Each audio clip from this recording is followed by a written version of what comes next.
Hello and welcome to another Masterin video. My name is Rodrigo Garcia, and in this video you will learn how to make this cover and interactive menu. Subscribe, like, share, and let's get started.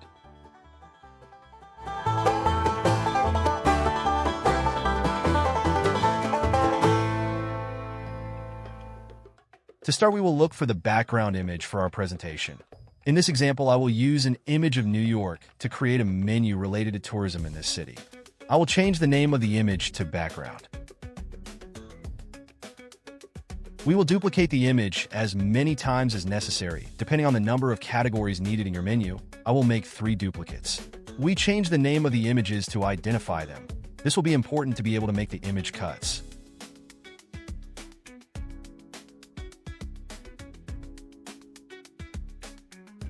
We select the 3 images and group them in the middle of the work area.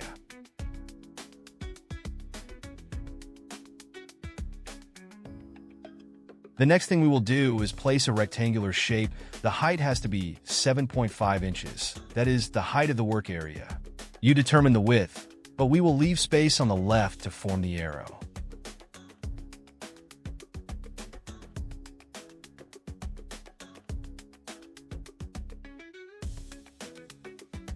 We'll insert a rhombus shape. Give it a height of 7.5 inches and drag it to the left, using one of its sides to form the arrowhead. Once we have both shapes, we'll join them together. We must select both shapes. From the Shape Format menu, we look for Merge Shapes, and then Union, and finally we remove the outline from the new shape and assign it a name. We will duplicate this shape twice. Each duplicate will be used to create a clipping mask and rename each. From the Selection panel, intersect each shape between the duplicated photographs. For example, I name my first photograph as 1 and one of the shapes as C1. I will place these next to each other as shown in the video. Next, we select the first photo and the first shape to make an intersection from the menu Shape Format.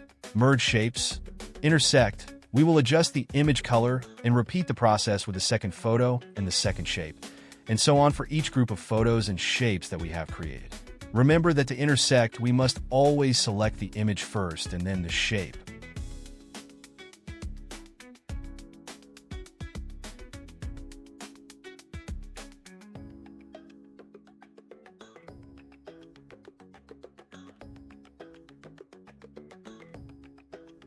We will rename the new images created. As a recommendation, place names with consecutive numbers to easily identify them.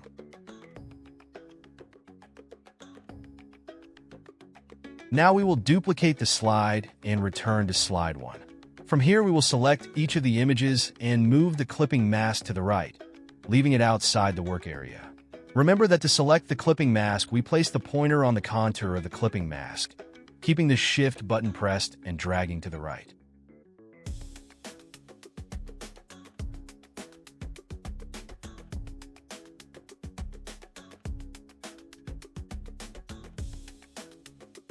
We return to slide 2, and here we will alternate the clipping masks of each image, starting with the first image and continuing with the next until all are completed. We must position the clipping masks with enough space so that the color differences of each image can be seen, which later on will be our menu categories. Next, we'll add the Morph transition effect to all slides, assigning 1 second of transition.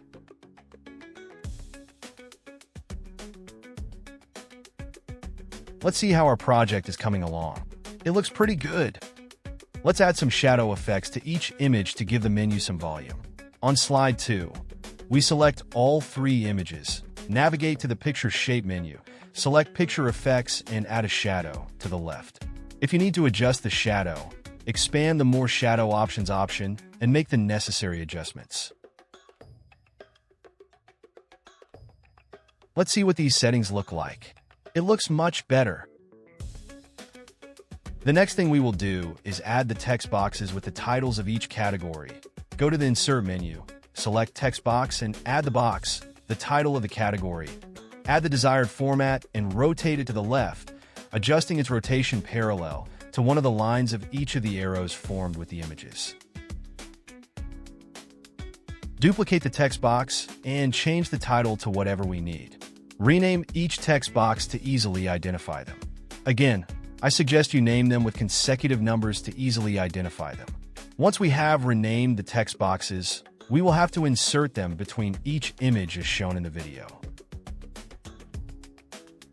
Copy the text boxes and paste them into the first slide. Group them in the center and move them out of the work area.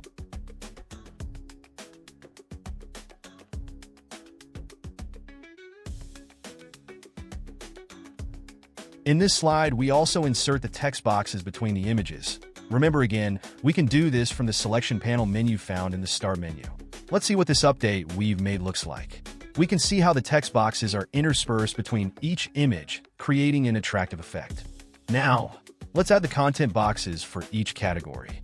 To do this, insert a rectangular shape. Adjust the size so that it covers almost the entire work area, leaving a space in the lower left corner to add a button later. Change the color to white, remove the outline, and add a shadow effect. Next, let's move this shape up out of the work area and duplicate it twice, one shape for each category. Group them in the center and rename them. Again, I suggest using names with consecutive numbers. From the selection panel, placing the shape below the text box for each category.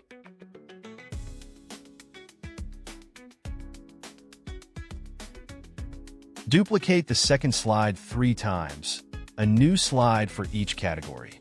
On the third slide, select the images and text boxes from the second and third categories, and drag them out of the work area to the right. Select the image from the first category, enable the clipping mask, and extend the clipping mask to the left until the arrowhead is outside the work area.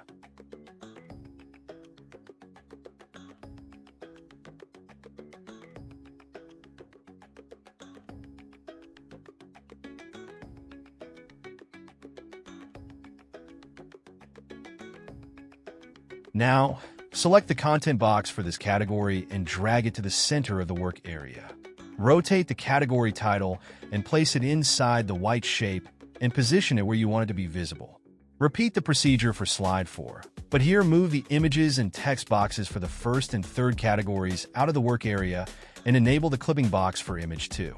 Do the same for slide 5, moving the images and text boxes for the first and second categories out of the work area and enabling the clipping mask for image 3.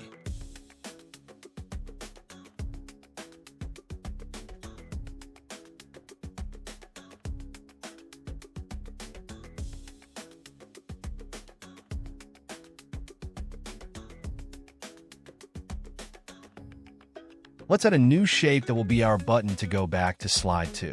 I'll choose the rectangle shape with rounded corners, format it, and type the word back.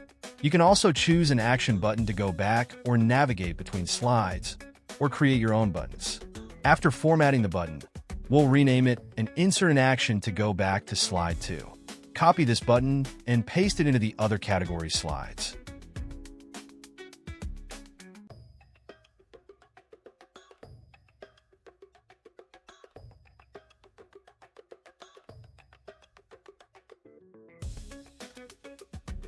Select the button and from the menu Insert, choose Action, then Hyperlink to and select Slide 2.